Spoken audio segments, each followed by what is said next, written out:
One of the things that I decided early on when I wanted to build back was to make sure that all our days started in HubSpot and that it ended in HubSpot.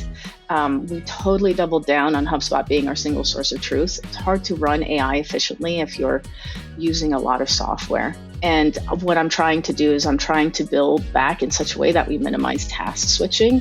Stay small, grow big is a phrase many of us have heard just about everywhere, with AI upending the old headcount equals revenue approach to growth.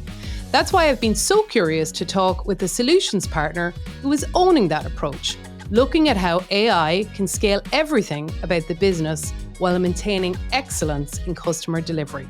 Today's guest, Lica Wouters, founder of Mind and Metrics, is doing exactly that. But her story doesn't just start with AI for AI's sake. Instead, Lica was faced with a painful choice, and what followed is an inspiring comeback story that I think all of our partners can learn from. Let's get into it. Lica, you're very welcome to Owning the Outcome. Oh, thank you so much for having me. I'm so excited. Let's start with the reason why we brought you onto the show, which is a really impressive comeback story. Why did you build back after losing clients, letting go team members, and running the risk of being down-tiered out of the partner program? Yeah, so it was kind of harrowing. I've been a HubSpot solutions partner for close to a decade now. I think I'm on my 9th year. So personally, it just was a really, sucker punch to the gut. I didn't want to down tier. I teach the HubSpot ABM bootcamp, but I just found myself in a situation where, due to the economy at the time, that I wasn't selling faster than what I was churning. And yeah, it was, I stood to lose a lot. I stood to lose teaching through the academy because you need to be certified in that and tiered. And I didn't want to tier. I didn't want to give up. And I feel like it was very much like when you have like a flood in your house or apartment. I live in New York. I have an apartment, and I did have a flood just before that, before all of this happened. And the initial reaction at first is like, oh my God, why is this happening? How is this happening? And it's absolute shock. And the reality kind of sets in that you're about to down tier. And then you start to calculate the financials of it. In the case of the flood, I was worried, like, does my insurance cover this? Am I, is this going to make me bankrupt me? And the same with when I was looking at down tiering, like, what's going to happen financially if I down tier? And that was very disconcerting. I think there's a lot of, of your personal identity that gets wrapped into your business as well. So there was just a lot of like emotion going on. And just like when I had my flood, there was, people that are like, take it easy, relax. We're going to, get a plan, start with something and just keep building. And for me, that was my PDM, Justin Kohlberg, who is like, relax, before it's completely over, let's just put this one last plan into action and let's see what happens. And then I actually started to see some traction with that which was wholly exciting. And when I got to that point, just like when I was dealing with the flood in my apartment, you start to question like, now that I've put the sheetrock back up, what color do I put on the walls now that I have floors in place? What do I build back to? And just like I picked my smart enabled washer dryer, you don't want to plan for the way things are. You want to kind of plan for the latest and greatest. And for me, that was, a pure commitment to let's build better with AI. What does Mind and Metrics look like now? How are you structured? Who's your ideal customer? And, really, what do you focus on in terms of services? Yeah, so we're really small. I have 3 contractors, and I recently hired a white labeler out of India that has a little bit more HubSpot experience. My 3 contractors, I have a paid media specialist, I have another account manager, and we're set up in such a way that AI is doing a lot of work for us. But currently, there's not a lot of room for error because we have quite, a large count of work, or a lot of work. to go over, and it's a plus and a minus, right? A pro and a con, because there is not a lot of room for error.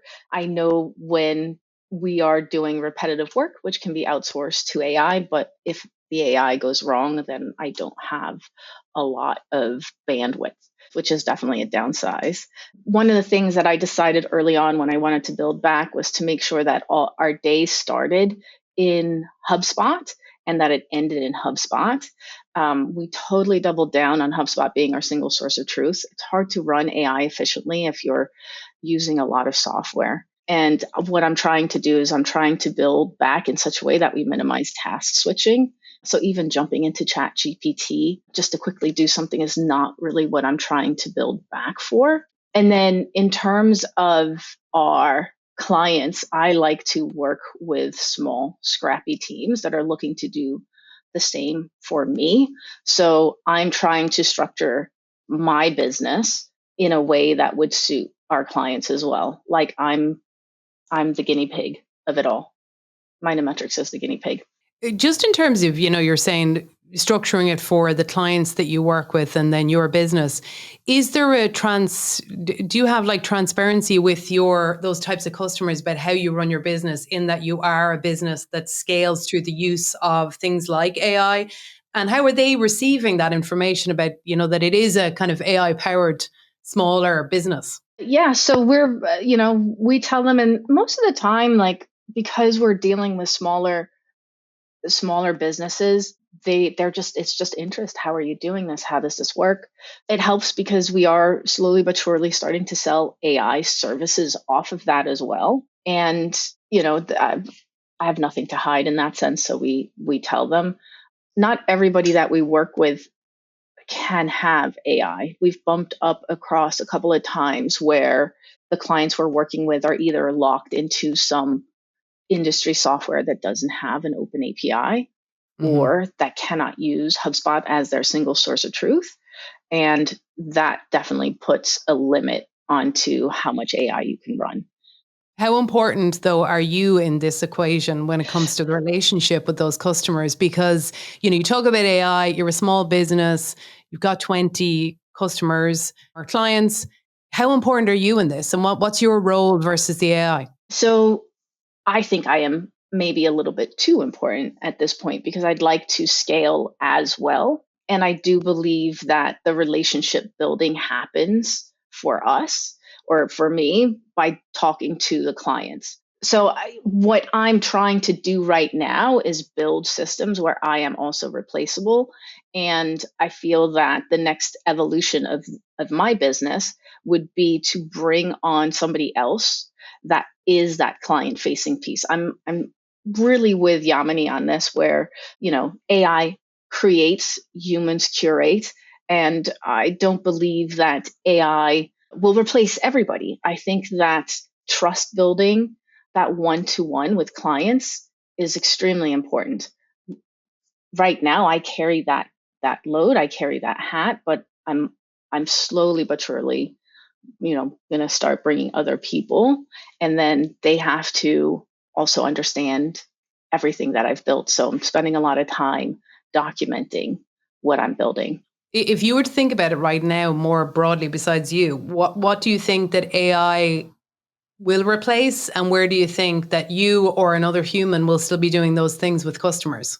The relationship building will always be human, and I do believe the future looks very conversational. So we partnered with Ask Elephant. They're a meeting note taker that integrates with HubSpot.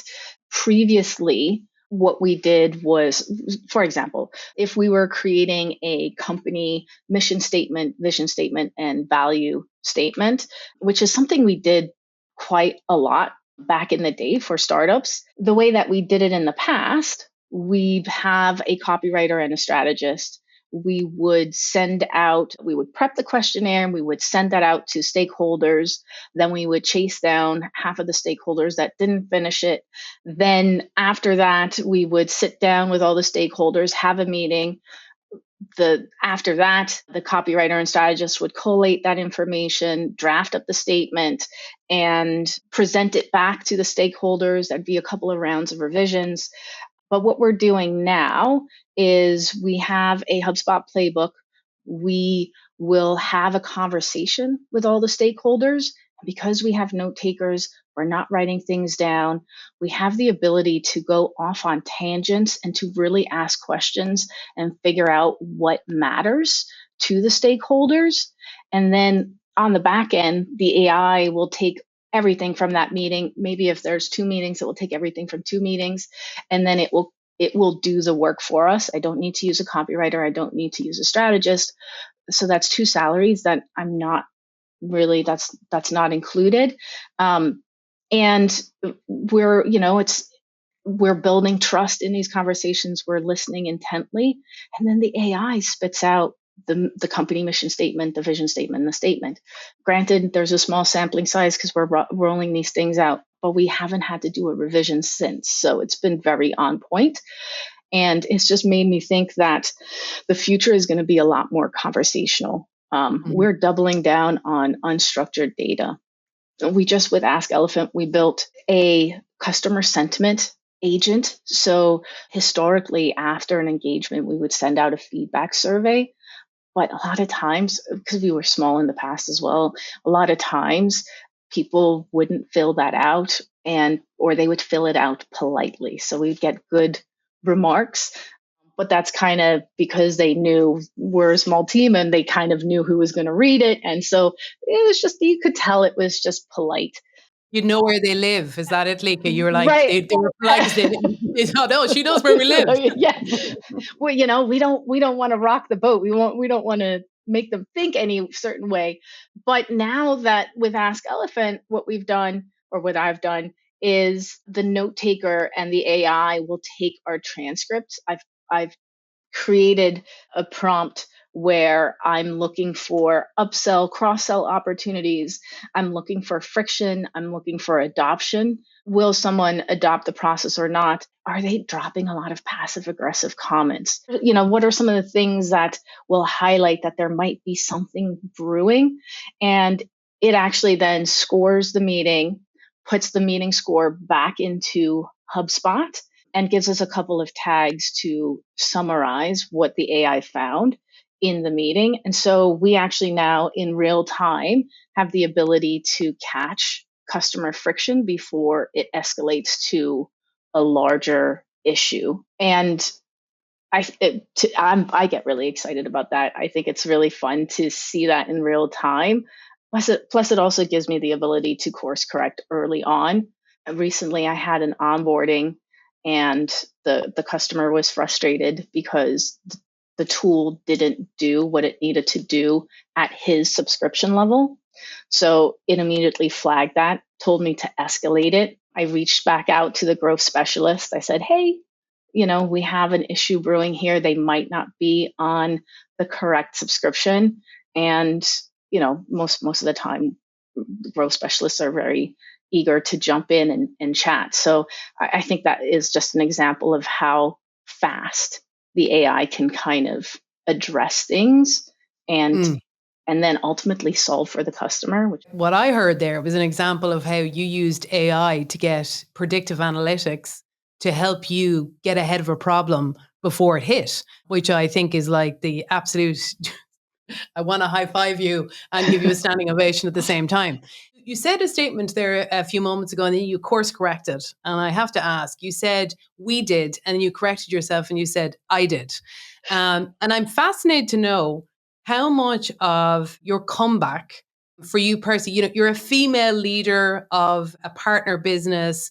We often find ourselves as women falling into the we versus the I. Tell me about that experience as a female leader, finding your comeback and your confidence to kind of rebuild the business. Yeah. So it's really weird to say I, because I'm used to saying we, because there were people before, and now it's just it's such a scaled down version of what we were. So It's it's also a weird. very female thing to do, though. It's also a very female thing to do. So it's almost preset into us. Yeah. I don't really like to talk so much about women in business, but I do know that there is a difference.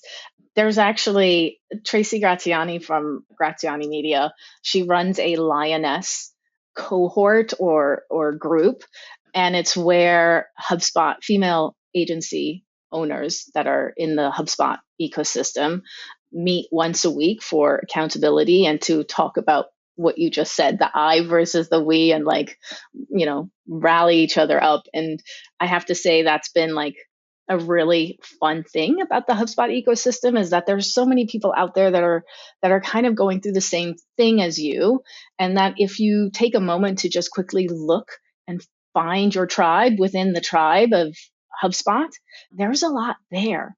And I feel like that has also really helped me just grow as a business and grow as a person. And I think that support is unparalleled. I don't know any other software that has that kind of ecosystem. And I do think that I had a bit of a mindset shift where earlier when I first joined the ecosystem, it was like everybody's a competitor. And as I've been doing this for a while, I'm like, no, everybody's really a collaborator. Like, it's a partnership. So I've really leaned into that as well. Awesome. Something you mentioned earlier was the role that your PDM played in your comeback. But you've also worked very closely with the growth specialists at HubSpot. And I think a lot of our partners out there are curious to know, what was your approach in terms of the growth specialists? If you could give me a little step by step, that'd be great. Yeah. So my PDM was like, look, you teach the HubSpot ABM bootcamp. It's not like you're coming to this without any credentials. You obviously know HubSpot. You need to be in front of growth specialists and you need to advertise yourself. Nobody knows who you are. So he's like, what we're going to do is we're going to put you in front of growth specialists. I need you to create a flyer. We're going to send it to everyone. So that's what I did. I created an onboarding special, and I basically approached all the growth specialists. I linked in any emails that I may have had and just told them, who I was, what the certifications that I had, what I did, who I worked with, but most importantly, who I do not work with, because I know we don't do well with big bloated teams. I'm for that small, scrappy business.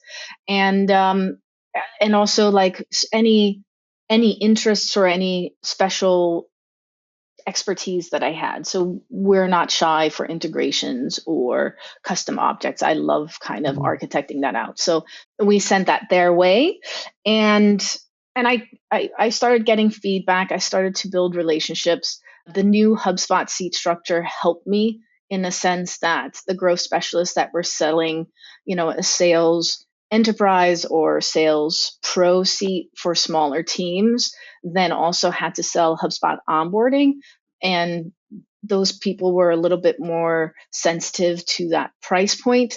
And so, I could come in as a more approachable, hands-on option. I struggled initially because I did not want to be low cost onboarding outfit. I really wanted my quality to speak for me, not just the price.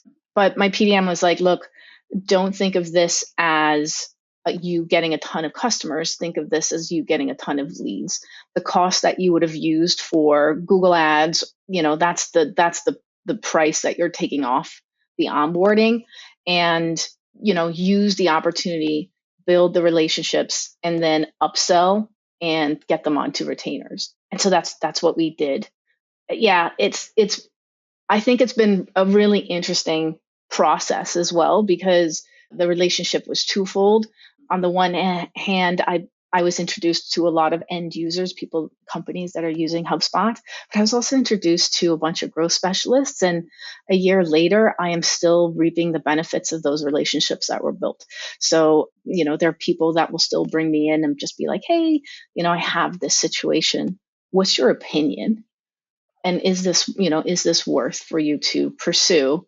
And it's that relationship, the relationship with the growth specialist, I think has been instrumental as well. Well, they're obviously not just bringing you in because they like you or have a relationship with you. What is it about your business, you think, or your specialty that aligns with some of those customers that they're bringing you into? I do think my ability to see the whole platform. I like working with custom objects. I like working with the object library. I love working with the customer success space.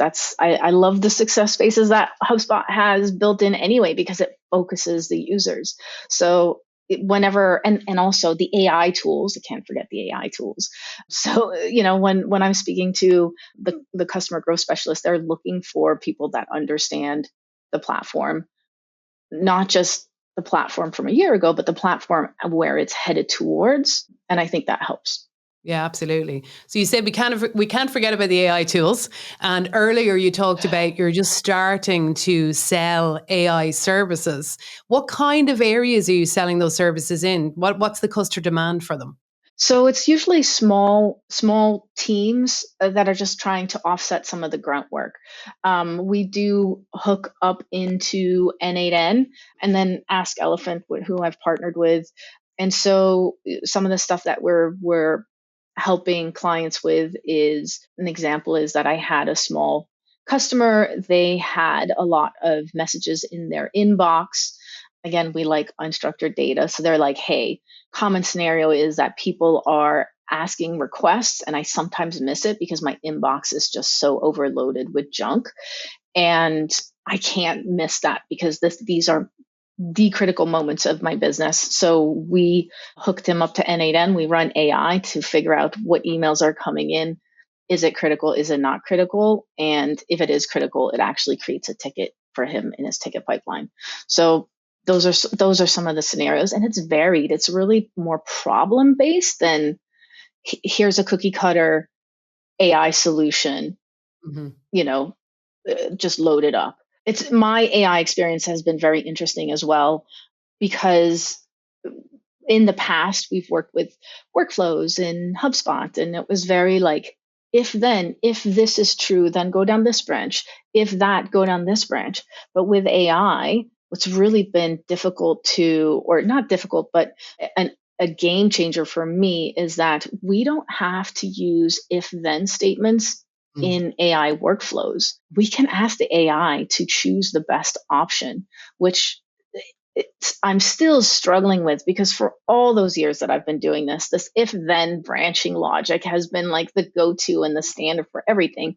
But now it's just like, hey, AI, here are the inputs, find me the best solution, and then output this. And that's changing the way that we have to think about things and Hmm. how we have to build up these workflows. So it sounds to me from listening to you that you're not just thinking about AI output today. It definitely sounds like you're iterating and improving over time and defining how you want to use it. Why is that level of intentionality so important to you personally? I learned that through mistakes. There have been times that I've been working out the AI, and then it's done horrible things and it's just not up to par and the quality isn't there, and I go, that version that I had 2 weeks ago was better, but I haven't written that down. I haven't, Mm. you know, I've built in no versioning control of any of the prompting that I've done. And that kind of held me back, because try and put the prompt back that you had 2 weeks ago. It's kind of hard. And so part of, as we're building out, and also kind of tying this back to removing me from the business, I need to have a framework and structure in place that lets somebody else take over and also improve and iterate on what they're doing. And that needs some framework, that needs structure. So that's what we're focusing on now. What does that structure look like? How do we version control? How do we document what we do? And how do we make it scalable so that, I don't intend to stay a small business forever. I want to also grow, but if I'm going to grow, then it's going to be that person that comes in that's going to be very client facing, that has to do what I'm doing, and that means they need to document everything as well, any Mhm. changes that are made, because otherwise I don't see it being scalable. Yeah, yeah. You said it there. Your ideal client, really, in your own words, is someone like me, a small team looking to be more efficient with AI. Why does that feel like your sweet spot? Why do you think that's your sweet spot? Well, I mean, I think last year I did some research, like what is the common size for businesses in the US? And I think 50% of businesses are 1 to 5 team members. So it's 50% of the market. That alone, I think, makes it a good choice. It's just an area I do well. I also think that AI has leveled the playing field so that 5 team business can really act like a large enterprise and get a lot of stuff done with the AI. Mhm. So I think that's an interest as well. I, I also think that the larger the company, the harder it is to innovate. I know that's where the money's at. I know that upmarket is where the money's at, but I don't think they have the agility to quickly pivot and adapt to all the things that are happening with AI. So I think if I, like some of the mistakes that I've made, going back to some of the mistakes that I made, if I would have made them with a large team, I think they would have hated me.